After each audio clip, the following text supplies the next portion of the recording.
argument a good reason to speak English, so I would like to introduce again Antonio Mandarini from Italy, who speaks Italian, of course, but English and not Polish yet. And thank you for speaking English. Okay, thank you. Okay, so it will be. So yes, I hope I did. Okay, so good morning, everybody. As it was already mentioned in the mail, this is the title of my seminar, and to give some context of why am I talking about the Fermi problem, I will tell a bit about my internship here. Well, oh, sorry. Oh, sorry. I got so important that I forgot about that. So anyway, I'm just right now ending my 1-year internship in CFT.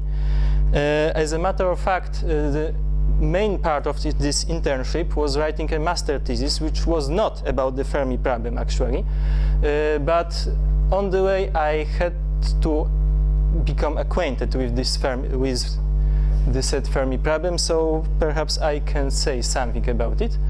And there were some other things also.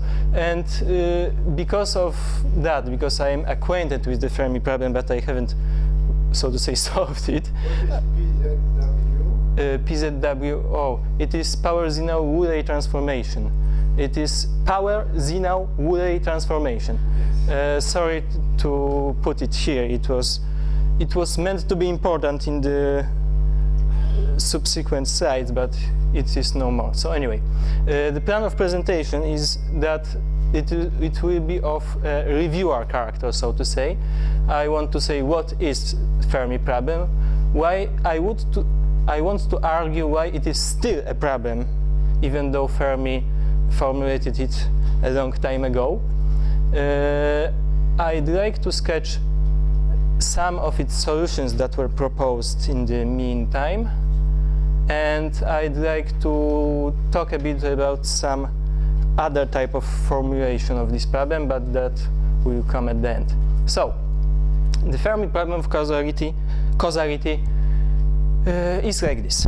We have two atoms, I denote them A and B, which are put at fixed positions, which are small in size compared to the distance between them. And we assume that at the beginning, one atom, let's say A, is excited, and the second is de-excited, and apart from that, there are no photons, for example, in around. And the problem is as follows. This is not a unique description yes. of the initial state, because of course this state is gauge invariant. Yeah. Is not gauge invariant. Yes, that is true. I make a reference to that. But that is how Fermi posed it.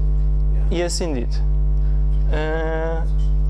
So the question is, the problem is that after some time we expect that atom A may de-excite and atom B may get excited by the photon that was emitted by A and traveled to B. And we of course expect that the time after which this inversion of roles happens will be equal to the time the light needs to travel from atom A to atom B. And yes, indeed, it was the original formulation of Fermi. And well, to say something about this solution, well, Fermi, of course, used a lot of approximations. One of the most important is the dipole approximation, so to say. This is what I mentioned at the beginning, namely that we assume that the sizes of atoms are very small compared to the distance between them, but Fermi actually used some other approximations. For example, he assumed that... Dipole approximation is something different. It has nothing to do with the distance between the atoms. It has something to do with the size of the atom compared to the wavelength. Yes, that's true. Okay. Yes, that is more correct. Anyway, Fermi also assumed in his formulation that atom I is strongly coupled and atom B is weakly coupled, and to the electromagnetic field. Sorry, thank you very much. And in this manner, he assumed that atom A emits a photon very easily, and he could calculate the excitation probability of atom B taking all the fields for the atom A calculated previously. And he applied one photon approximations, he made some other approximations, and he got the final result, which was causal in the sense highlighted at the beginning.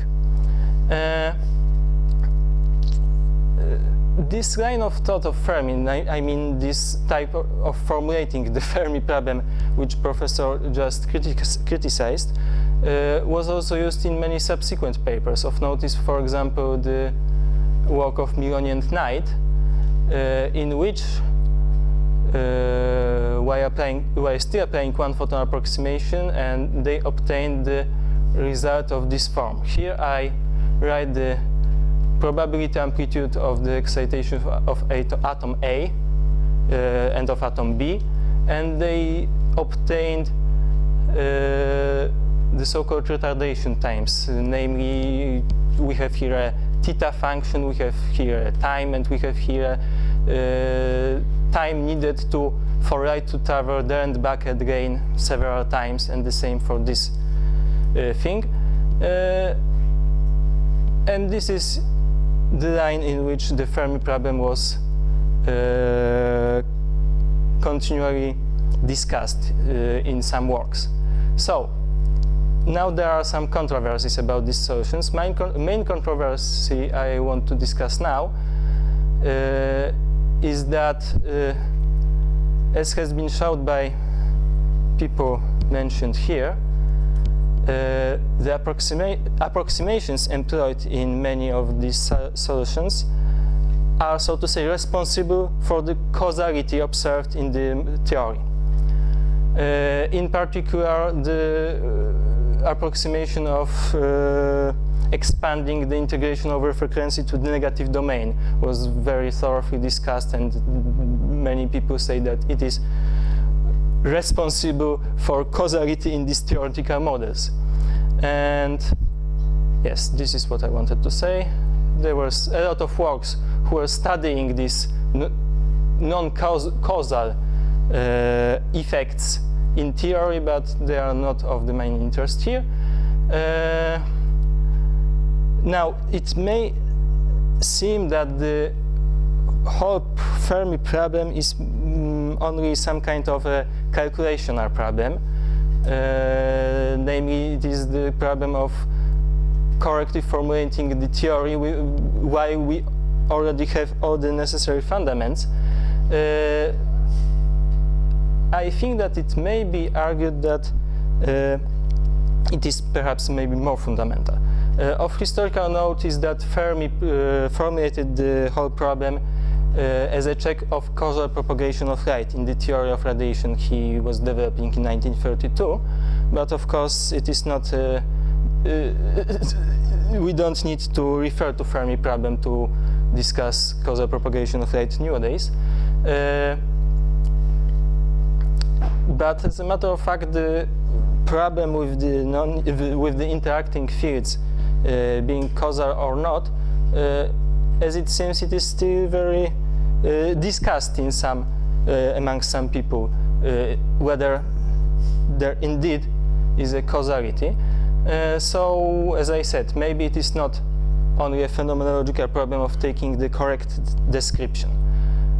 So, returning to the solving of Fermi problem of causality, I mentioned here two works of Zążewski and Dżakowicz,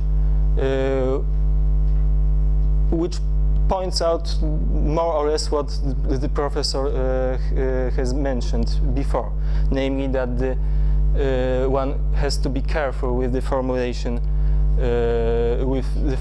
I discussed previously. In this work, they are talking about harmonic oscillators, and they used the dipole approximation for the whole system. So they assumed that the wavelength is much of the electromagnetic waves is much larger than the size of the whole system. By this they mean all the harmonic oscillators in this system. In the end, they because of that approximation, then they can formulate the whole problem with the use of only one general harmonic oscillator, and so they write a Hamiltonian. I haven't written here the interaction Hamiltonian. I noticed our papers, but this is not the papers that are relevant for your talk. Yes. There's a subsequent paper that you've published in mathematical journal, dealing exactly with the causality of two oscillators. Okay. Without this global assumption, so you just came across wrong papers. Oh, thank you very much. That's a bad thing. I haven't seen it. Okay, thank you very much. Now, The Journal of Mathematical Physics. Journal of Mathematical Physics. Same Okay. authors. Same authors, yes. Anyway, they in the second work I mentioned here, the authors did make some remark which they called very instructive. Namely, they have pointed out that the first thing that they have divided the fields existing in the model into the free part and the part coming from some kind of a source. And they have realized that to properly identify these parts and therefore to find whether the causality exists in this model or not, the variables describing the source must be correctly identified. Namely, the momentum which appears here, it is a canonical momentum. It is not the momentum in this sense. It is not a mass times the velocity of the harmonic oscillator. And so, after properly identifying the right source variables, which is this momentum and position, the causality was shown. Yes. Another work that I want to talk about is this work on 1997, written by Power and Tirunamakandran. Tirunamakandran, thank you very much. In this work they have considered several different statements of the problem. One statement is the one of Fermi, which I discussed before, and another mentioned is that they have suggested that the environment shouldn't be specified in the final state. That is to say, they assumed that initially atom I is excited and everything is de-excited, and at the final state they consider only the situation in which atom B is excited, but they make no assumption about the field and about the initial atom. So they are summing on the whole environment. Yes, they are summing on the whole environment, and they conclude they have managed to show that there are no R dependence in this formulation for times shorter than the time needed for light to travel from one atom to the other.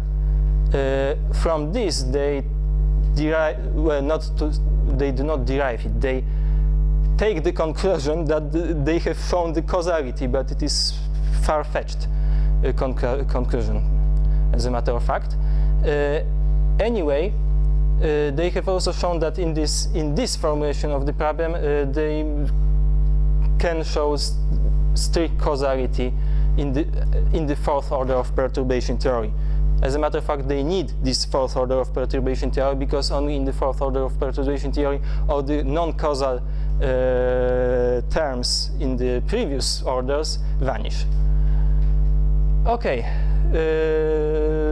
so I've managed to sketch some of approaches to the Fermi problem, and I may mention some conclusions coming from the last work, where they have concluded that there is a need for the correct experimental specification in order to define the Fermi problem, and they have also observed what the professor said, that they are using bare states, but it seems that they didn't think of it as a fundamental importance, indeed. But whereas I already mentioned, it may be incorrect to talk about bare states. By bare states, I understand states of the non-interacting Hamiltonian without interaction, because of the all the problems with the electromagnetic field. And indeed, it may be the main issue with the two first and the last formulation of the problem. So, okay. Because of that, while talking with Professor Białowieski-Bilura, we were talking about the formulation of Fermi problem in terms of locality. In the framework of field theory, of quantum electrodynamics in particular. And the question is like this. First, we have a Hamiltonian of the free field, and where the free field is causal, is local, in the sense that commutators of field operators taken as space-like distances vanish. Commutators vanish.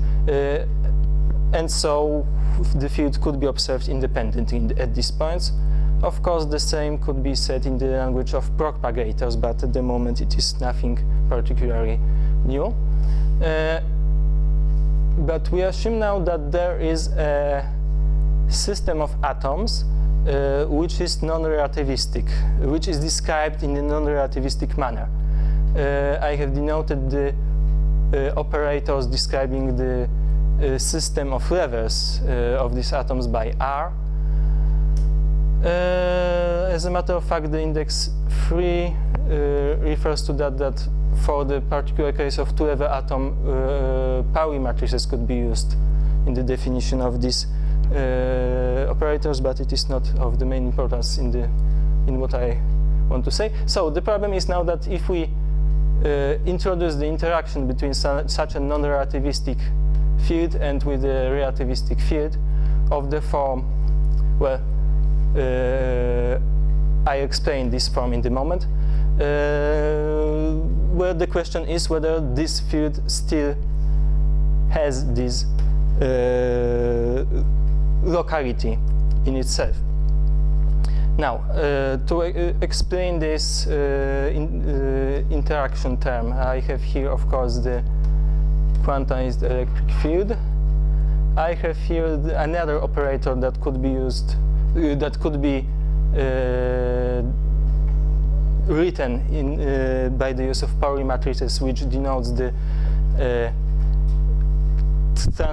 transfers between levels in the system.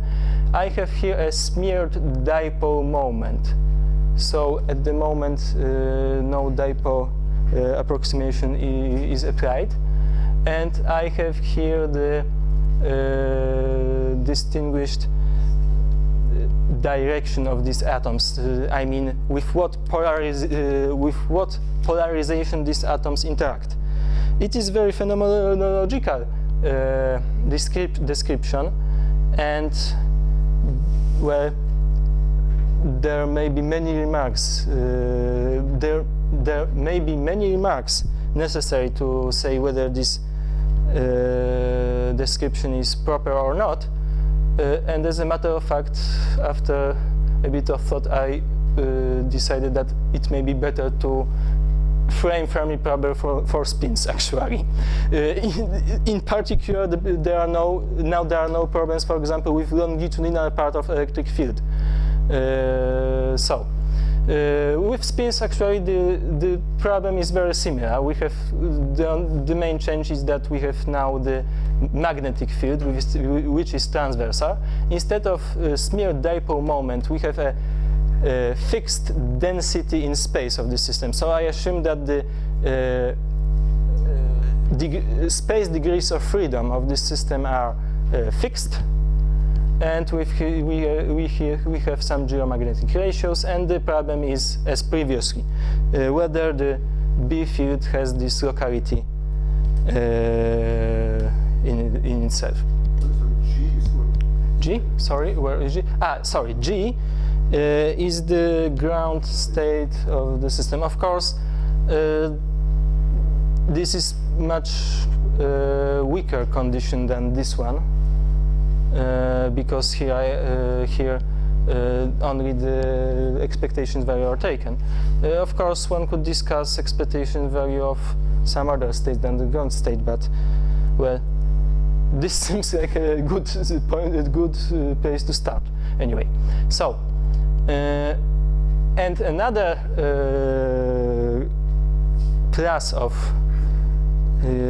another positive, another bonus, so to say, in considering the spins is that I can make a connection with my master thesis, at least a bit.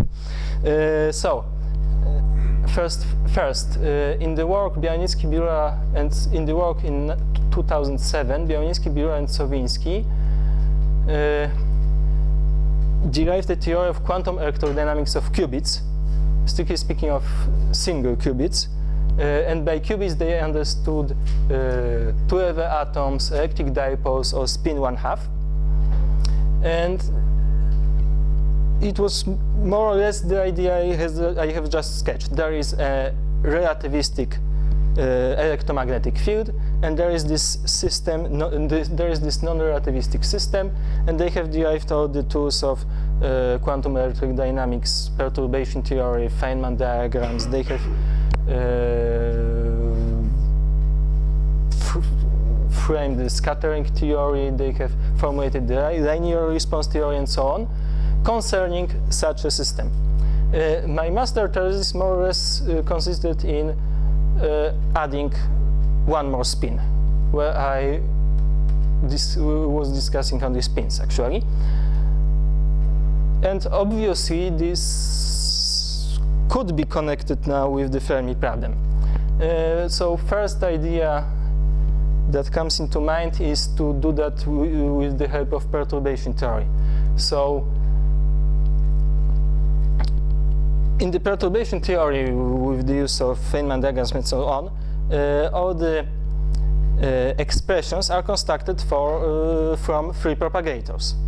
And if we could identify amongst these free propagators some kind of a term that is responsible for the causality, for the localities rather, then we could assume that if indeed this term is local, then all the results of perturbation theory should be local, should be also local. Well, it is quite easy to identify such a term. In this case, it is the free propagator of B field integrated over densities of the system, and well, the condition would be it should be 0 for this case. Now it is a good place to discuss the problems with the dipole approximation, if the dipole approximation were to be applied. First of all, applying it leads to ultraviolet divergences, so it is quite problematic. But not applying it means that perhaps this term may not be causal, because there are bigger, they take some space. So for example, if we were to introduce characteristic radii, then the condition for causality... The wavefront would not be yes, indeed. And the condition for causality may be less causal, so to say. Professor and Professor Żakowicz were considering some cutoff factors, of course, in their works. As a matter of fact, it can be easily shown that the cutoff factor is I mean the factor that cuts off two high frequencies. So in order to destroy this ultraviolet divergency, but as a matter of fact, this cutoff factor is I mean that taking the convenient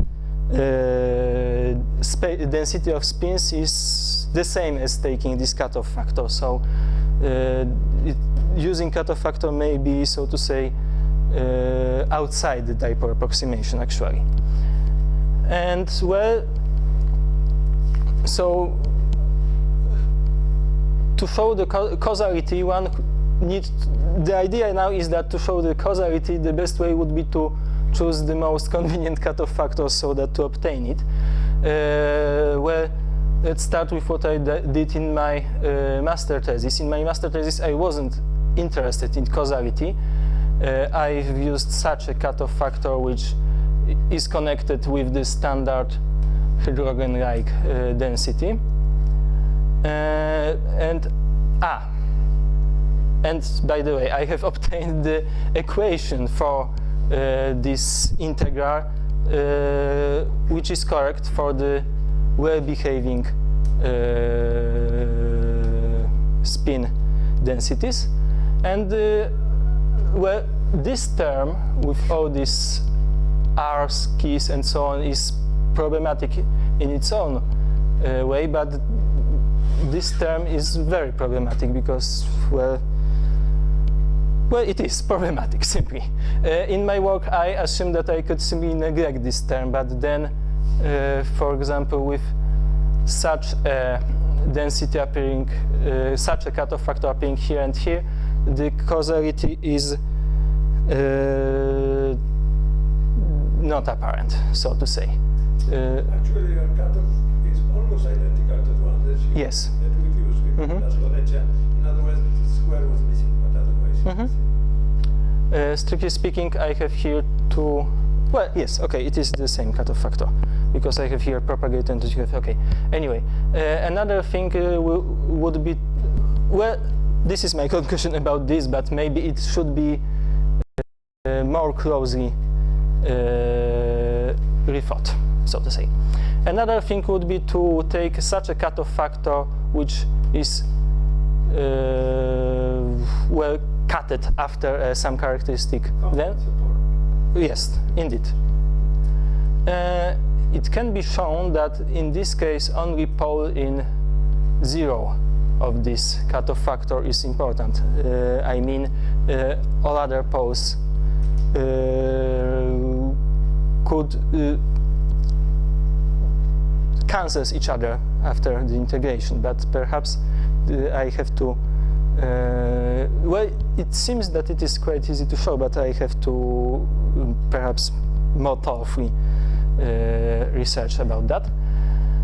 Okay, this is one idea how the Fermi problem could be attacked from the point of field theory. Another idea which was suggested by Professor Białowicki-Birula. Okay, here is the remark that should be made much earlier. We could not use Lorentz invariance, but it is because we have the non-relativistic spins. Was to use the formalism of dispersion relations invited by German, Goldberger, and Thirring in 1954. Just to sketch what was their idea. They take the propagator of the field or some other correlation function or some other expectation value anyway. They define the space-time distance and they made such a strength integration first. First they integrate from some z prime to infinity with such a phase factor and again with such a phase factor. Something wrong with the notation. The integration is over C prime. here, yes. No, the first integration. And here should be z prime, and here should be z bis. Thank you very much. There's no z double prime in your integral. So how can you integrate? And here should be z double prime. Okay, thank you very much, and sorry for that. Of course, if z is greater than 0, so the distance is space-like, they expect it to be 0. And after some transformations, and on the way they are neglecting all terms that vanish after passing to the infinities. So it is valid for the scattering theory, in fact. So after some transformations, they extract from this G some function of frequency, and they obtain such a condition. That scattering is neglecting terms that vanish. Well, Okay. So you're retaining things that do not vanish. sorry, yes, retaining things that do not vanish. Thank you, and sorry for that. And after some more transformations, and provided this M fulfills proper conditions, they derive dispersion relations, in particular the Kramer-Skrinik relations. So, of course, they are only deriving the conditions for the causality, for the locality to hold. They do not prove it in general, but the idea is that perhaps in a very simple system that I was discussing, this could be done. This could be proved. Theory is okay. Uh-huh. And yes, derive the relations. And Yes. in your case, it's just something different. Yes. So, well, the next equation would be too big maybe to explain it very thoroughly, but let's say that it is starting point of the derivation. I have here first the full propagator in the energy momentum picture is described by the free propagator plus some more complicated term which contains in particular spin operators. And this term after calculations should be transferred into this M function that depends only on the frequency. And the problem is with the term highlighted in red. And just to jump to the conclusion, because of this term, this procedure of proving that the causality holds may work if we redefine the space-time distance in this manner. I mean, suppose we have, suppose that R is the point from which the photon propagates and R prime is the point to which the photon propagates. So if we redefine in this manner the space-time distance, I mean we sum first the distance from the initial point to one spin and from the second spin to the final point, then perhaps we could show that in this manner the terms are causal, and it is obviously not very satisfying. And the problem is that it is the end of my presentation. The conclusion that the dispersion relations do not work perfectly at the moment, but for some particular configurations they are perhaps perfect. Of course, still care must be taken about taking the correct cutoff factors in integrations. Well, so the summary of this presentation is as follows. First, there are various approaches to the Fermi problem. I've sketched only a few of them. Here or there still appears the work that claims that the Fermi problem is solved and there is no Fermi problem. So, and well, the full review of these works would be much longer.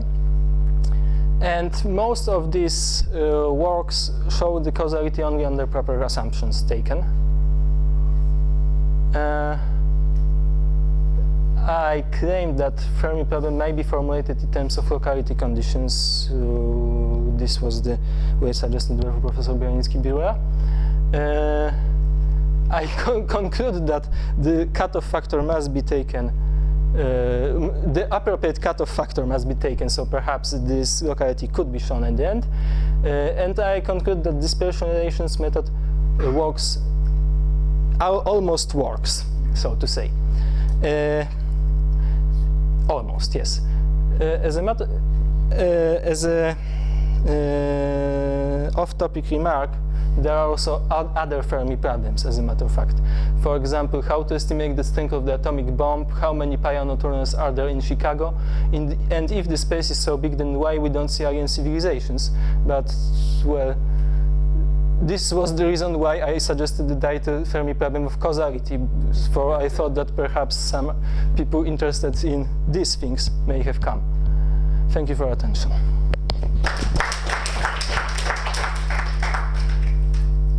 I would like to add why the Fermi problem is still relevant, because it seems to be also connected with Bell inequalities. Bell inequalities are about locality and causality. So if we can understand the Fermi problem in terms of a full existing theory, then perhaps this can throw some light on such important issues as Bell inequalities, whether there is some violation. And of course, as Professor Rzężewski already mentioned, the very statement that we have an excited atom is not a very good statement, because an excited atom could have different past history. Yes. Depending on the past history, it's a different state. But I understand you cannot use this for any kind of signaling the superluminal way, just the fact that certain probability grows. Well, At least we could exclude electromagnetic waves as the means of communication. Unfortunately, if I may be a bit critical concerning all these quantum information problems, people who are interested in quantum information problems are totally unrealistic when it comes to specific statements concerning what is physics behind it. They just take models, and then they start from these models, never going back to full relativistic theory. And then these problems of signaling, etc., would perhaps look quite different if they were explained in terms of fundamental theory, not in terms of some very, very crude models. So of course this is true. On the other hand, I would like to ask how realistic are these assumptions and how close we are to the experiment? Certainly much closer than just... Yeah, certainly, but how close? Okay, how close? As a matter of fact, the thing with the spin system that I was doing in my master thesis, I have argued that it is very good at the standard magnetic resonance experiments, but it is, so to say, another story. You don't have single spins there. Well, I have No. 2 spins in my master thesis. Yeah, this is the Yes. master thesis, but in the experiments, Experiments? there are single. Well, there are a lot of spins in the. Okay, yes, but the most important. To answer your remark, but the most important spins are the ones in the single molecule. They interact the most strongly. So, in case we have, for example, two molecule with 2 atoms with 2 nuclei, then we have a very good model of that. So I don't know if one could research causality by the means of magnetic resonance experiments, but indeed it may be argued that this model maybe needs some refining, but it is quite close already. I've been a bit critical, but let me also tell you that I like something here, namely using spins instead of 2-level atoms. Such a subtle issues like this causality and how it looks and how it depends on the cutoff. I mean, mean, two-level atoms are also very crude approximation to the real atom. Yes. The role of these non-resonant transitions is certainly important, especially if you look at things like a lamp shift, which is popping up here regardless what you do. Yes. Yes. So I like the fact that